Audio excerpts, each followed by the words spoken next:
Roman Reigns and Cody Rhodes are set to mutually join forces to take care and rid themselves of the constant threat posed by the new bloodline. Once seen as enemies, the pair find themselves in a unique situation few would have believed post the events of Wrestlemania 40. But what is going on, guys? It is Ketch back with another video on the channel. If you're new around here, I make weekly wrestling content, so please do like, share and subscribe as it really will help the channel grow. And let's get straight into it.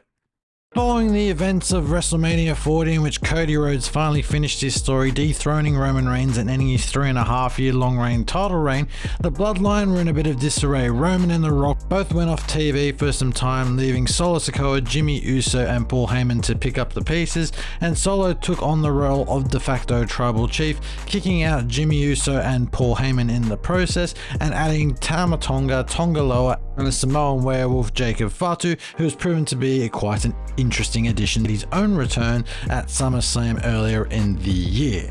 Since Roman had been gone, Cody had been sort of fighting the bloodline by himself, and with some help in the shape of Randy Orton and Kevin Owens, fending off the bloodline numerous times on pay-per-views including Backlash France, SummerSlam where Reigns made his return, and most recently on the season premiere of the USA Network on SmackDown, in which Cody retained his title against Solo Sikoa in a steel cage match and seemingly was done with the bloodline, as he then told Solo, who had just been pinned, "I'm done, we're done, let's move on," sort of thing. But Jacob Fatu in the process attacking the undisputed WWE champion Cody and laying the smackdown on him with a brutal attack. However, if it wasn't for Roman Reigns making his return from a couple-week layoff and getting rid of the new bloodline, then Cody would have been in a world of hurt. But as it was, Roman and Cody fended off the new bloodline, and for a period of time it seemed like previous enemies were now in a position where they had to assist each other to fend off a common problem.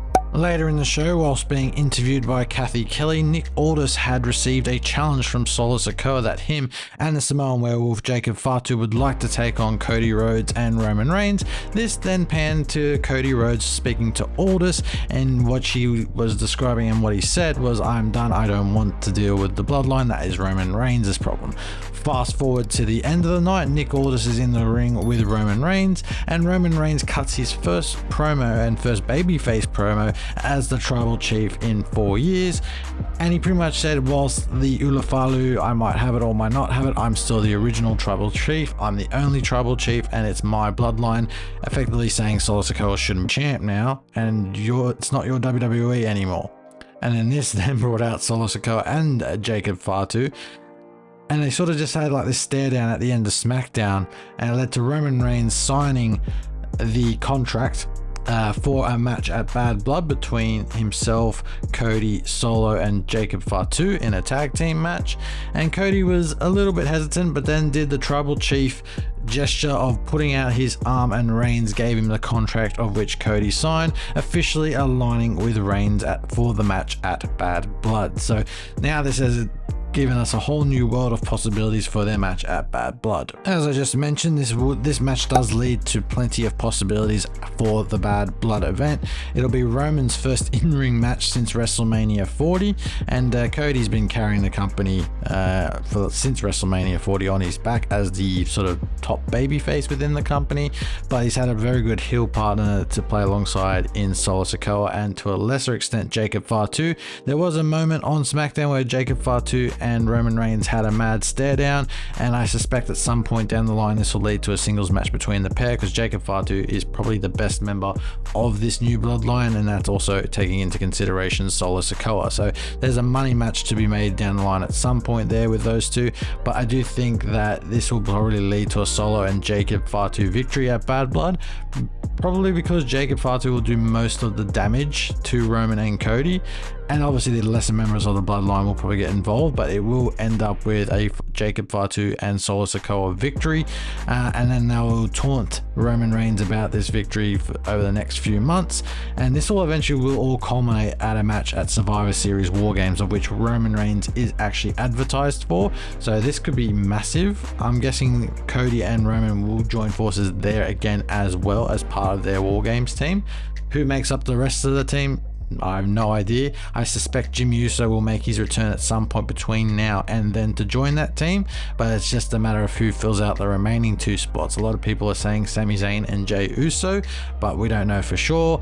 And others are saying The Rock could also appear in some capacity over the next couple months as well. So it's all to play for in terms of the ways this story can go between now and Bad Blood, but also between now and Survivor Series War Games, because that's where I think the bigger picture is at play here. The bigger storyline is at play is a match, the Survivor Series War Games match itself. So it's going to be interesting to look forward to. So weirdly enough, in a unique taste of irony, the 2 men that fought each other for the undisputed WWE Championship at WrestleMania 40 are now having to come together as pretty much, well, not friends, I don't think friends is probably the right word, but as mutual acquaintances to deal with this bloodline issue. I mean, it's Roman's issue to begin with, as Cody mentioned at the earlier point of the night in SmackDown, but Cody has now joined Roman in his quest to rid themselves of the bloodline. I don't think you can ever get rid of the bloodline, but Roman wants his version of the bloodline back, and it is coming, but it's just not right now.